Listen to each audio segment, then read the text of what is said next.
Hey everybody, welcome back to the shop today.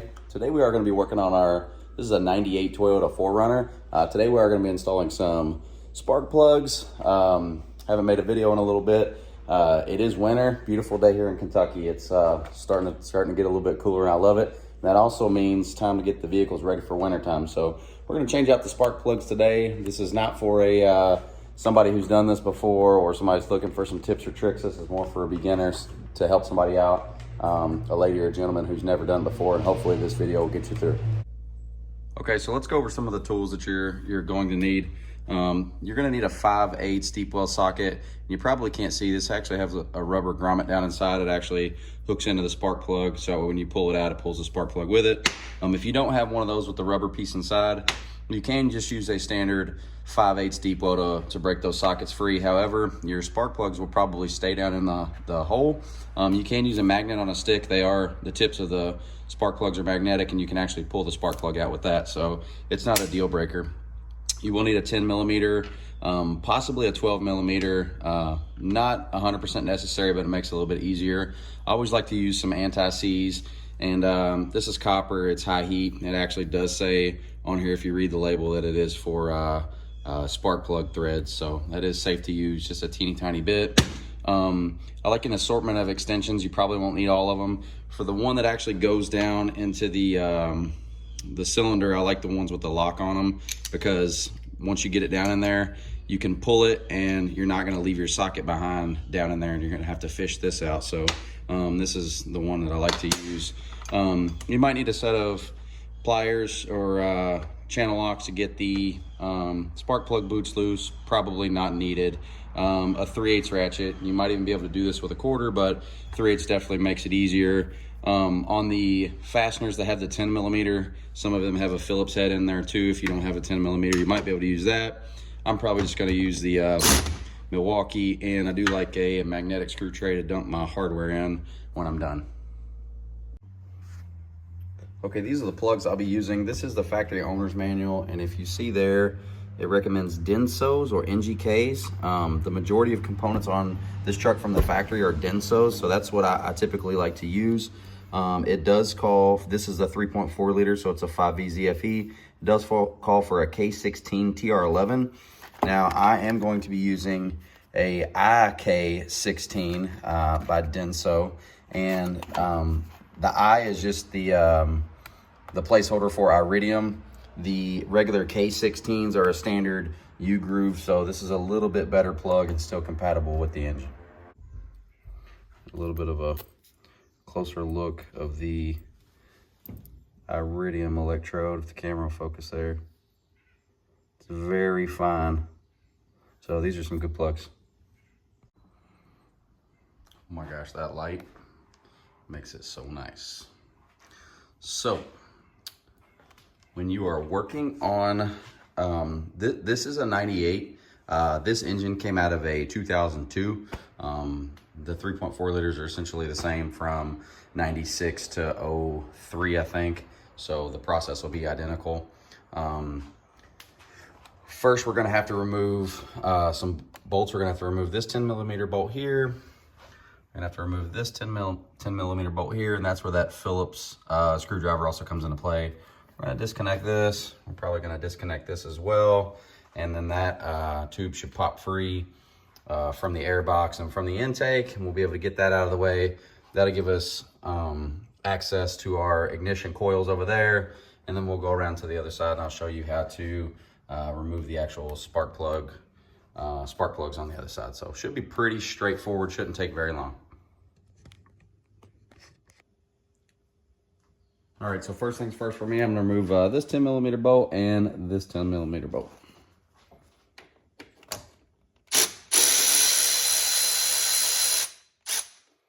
Just wanna do it till your clamp's loose. It's nice and loose.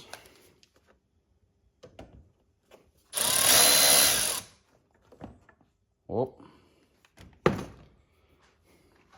when you're working on older vehicles, yours might be rusty like mine, and that just snapped right off. So don't worry, if that happens to you, we can fix it.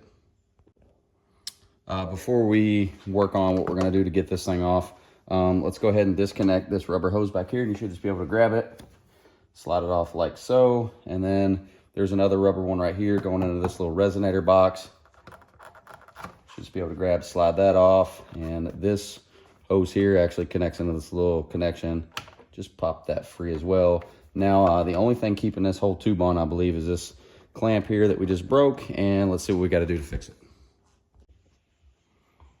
So what I think I'm going to try to do, where this is broken, this bolt goes all the way through, and I need to get this clamp off. I'm just going to take a pair of cutters, side cutters, and see if we can get in here and just clip this wire. Oh yeah. Should probably have on safety glasses.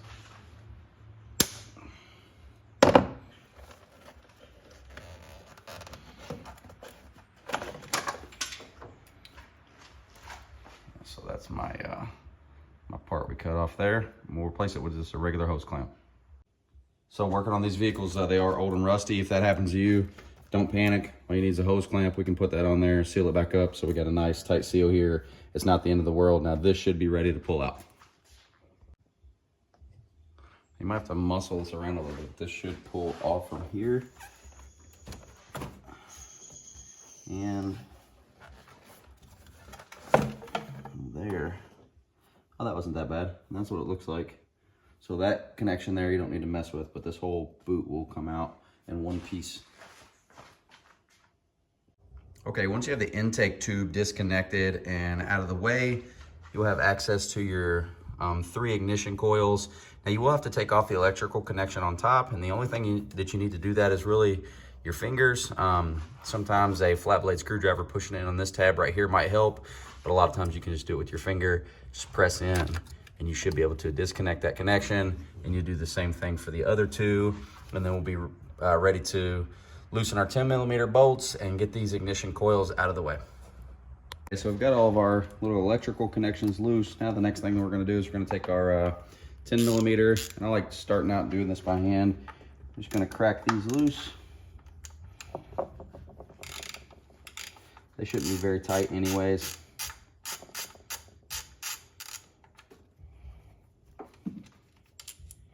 Put your hardware in your magnetic tray, and your ignition coil should pop right out like that. So we'll just do one right now. We'll remove this spark plug, and we'll put the new one in. Also, something I didn't mention, one thing I always like to do, I always just like to take some shop air if you got it, and any junk that's in there, I like to go ahead and blow it out, so whenever I pull my plug out, it actually doesn't fall down into the cylinder.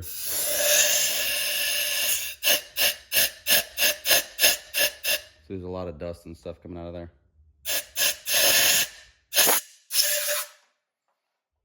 So that one should be good to remove.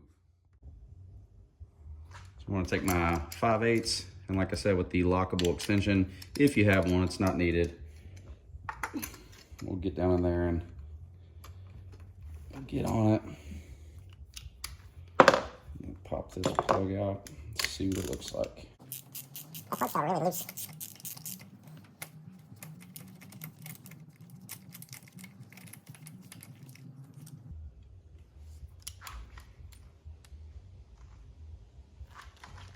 It's me seeing it for the first time as well. It's not that terrible. It was really loose though down in there. That's surprising. Yeah, so this had the, this looks like it had NGK. The part number is BKR5EKBs, and it's a twin electrode plug that was in it. Keep in mind, this is the engine that I got out of the junkyard that had like 120,000 miles on it. When I put it in this truck, I never swapped these spark plugs out, so no telling how many miles are on these. Okay, I'm gonna show you how I put my anti-seize on. You see people that really cake it up. Really, you just need this brush is kind of jacked up, but you just need a tiny little bit.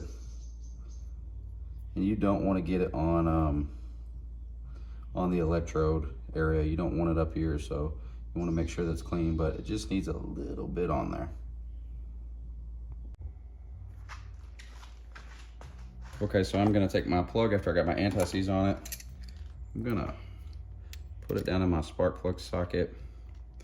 And I'm just gonna take this and I'm gonna put it down in here. I'm gonna hand start it first, of course, to make sure that's not cross-threaded. You don't wanna drop it down in there. Back it in reverse first to make sure it starts, and then I just hand tighten it until I get snug. I don't know the torque spec on this. I know it's torque spec on any spark plug is not very tight. So just a little bit. And I'm not putting very much force on this at all. I think that should be good.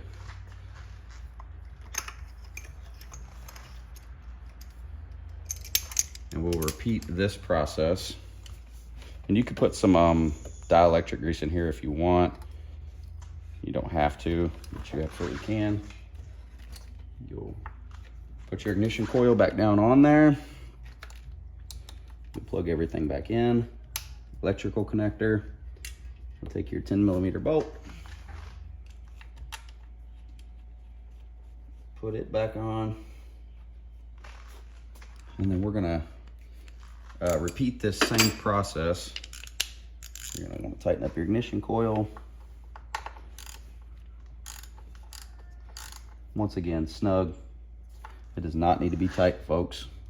So we'll repeat that process on the other two, and then we'll move to the opposite side.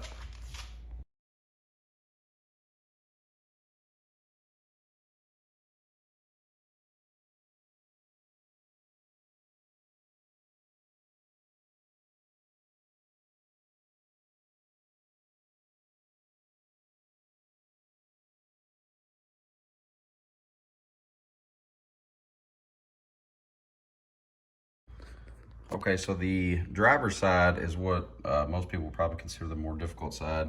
I don't think you need to take this off. I'm not gonna take it off, but you're gonna need to grab this boot here. We'll pop it out. I probably am gonna take this bolt off, and that's what the 12mm is for. Just drop that over to one side or another, because there are two more. There's one right there that you have to get to, and there's a third one. The lighting's kind of bad, but it's right. Yeah.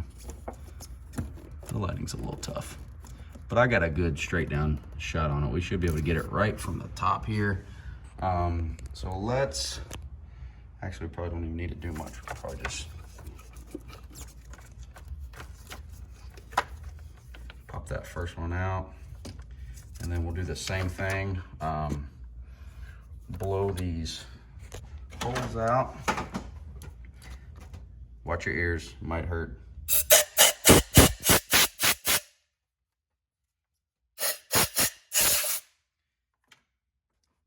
Now that we're all deaf, we'll just use our same sockets. We'll go down, we'll get that one out, we'll move on to the next one.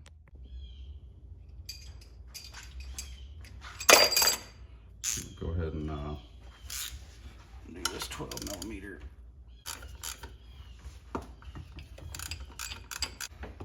I should have used the Milwaukee.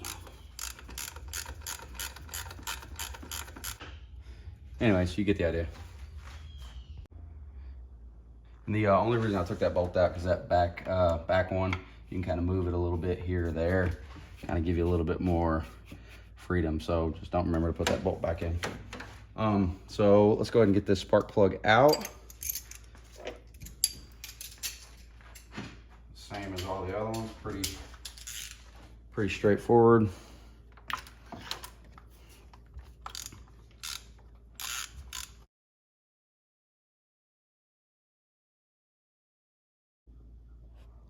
Okay, we got the first one back in. I said it's the easiest one of the bunch here. Make sure your cap goes back down good. Make sure your wires, if they pop out of your little loom, you press those back in. So number one's done. Let me switch up camera angles and do number 2 and 3 for you. All right, so it's gonna be a little bit difficult to film. That's number 1 that we just did. Number 2, here's your diagnostics port. Number 2 is right behind here. And if you're looking at it, it's really not that hard to get to. It's right, I mean, we could literally come right down from the top and shoot that sucker in there, but it's gonna be a little bit difficult to film, so I'll do the best I can. Number 3 might be kind of hard to film as well. It's kind of back there. It's really not that bad.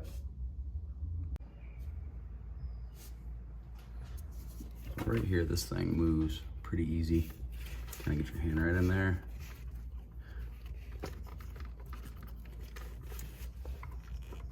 Pop that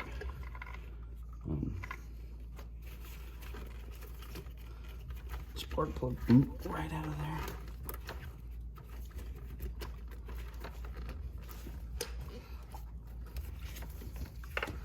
And that pops right out. I mean, honestly, it's really not that hard, and we're just gonna go straight down through here and get that plug out. But we are gonna have to blow this out with air first. Well, I'll just knock the camera over, but you can see it's going straight through, and I'll put an even longer extension on it. But just gonna set you right here on the battery. We should be able to, yep, you can get right to it from there.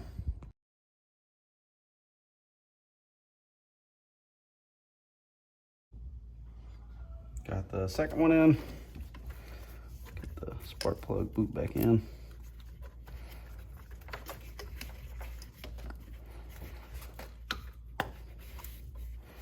Make sure it's hooked up good. Now for the very last one.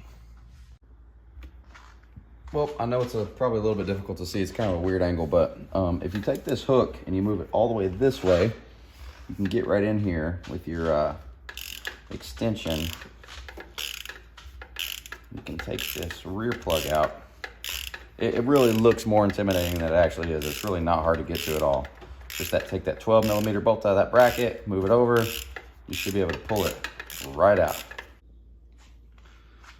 Take our very last one and drop it down in there.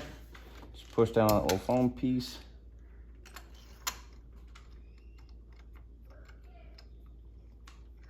And we'll tighten that sucker up.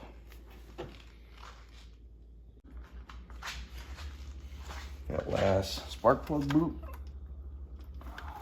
Pop it on.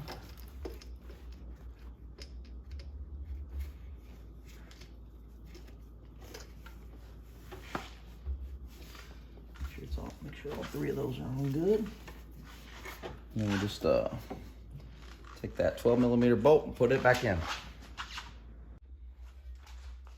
Don't forget to tighten that bracket back up.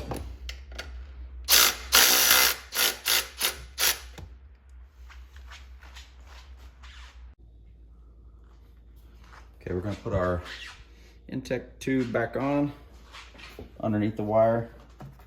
I guess that's your cruise control cable.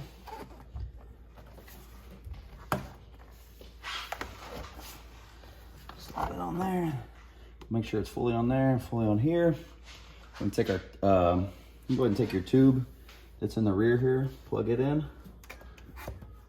And then take your tube that's in the front there, plug it in.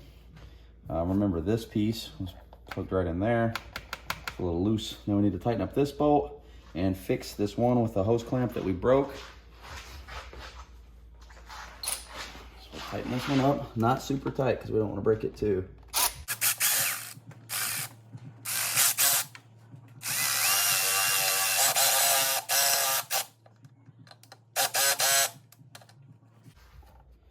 Okay, that's pretty tight, and let's put a hose clamp on this. You can use a flat blade screwdriver. This is actually a 5/16. So we're just gonna route it underneath.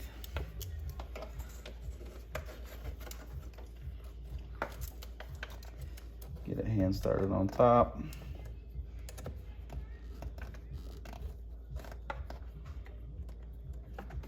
And use R.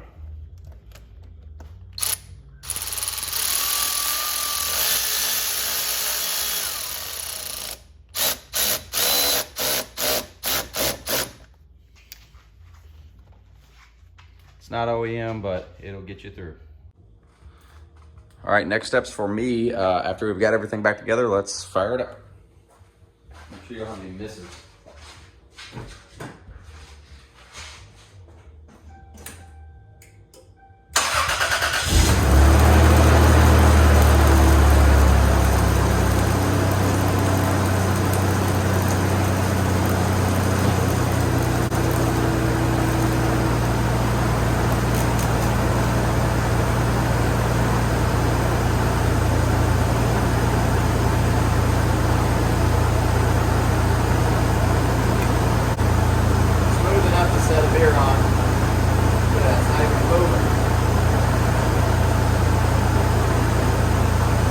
Sounds good to me.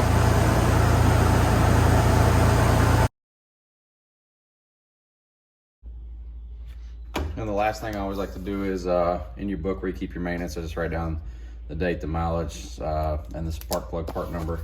So you have it for your records. You know when you need to change them again. All right, so that's how you change the plugs in your 96 to 03 Toyota 4Runner. It's actually really simple to do. It's not that hard.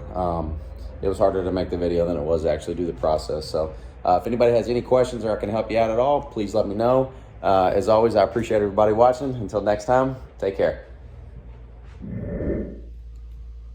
Okay, first things first, let's go over some tools that you'll need. No, you do not need all of these tools at all. I just kind of put a little assortment out here. I like to use the ones with the locks on them because I'm getting attacked by a damn yellow jacket. God. Son of a bitch. All right, I'm allergic to those things, so.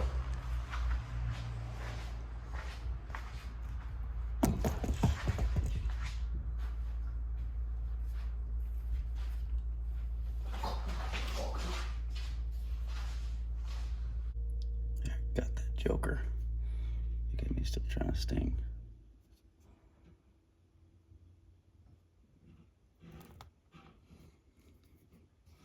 He gone. Bloopers! Putting these in. Mother Nature's just trying to attack me this entire video. It's like, first it's yellow jackets, now it's freaking jumping mean spiders. I mean, what's up? What's up, fool?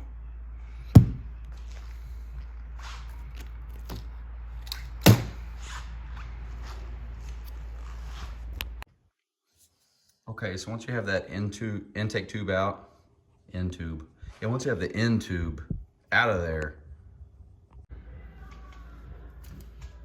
now you can use a flat blade screwdriver there. In my particular case, it is a 15/16,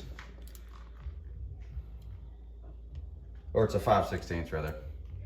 Yeah, 15/16. Yeah, that's almost an inch.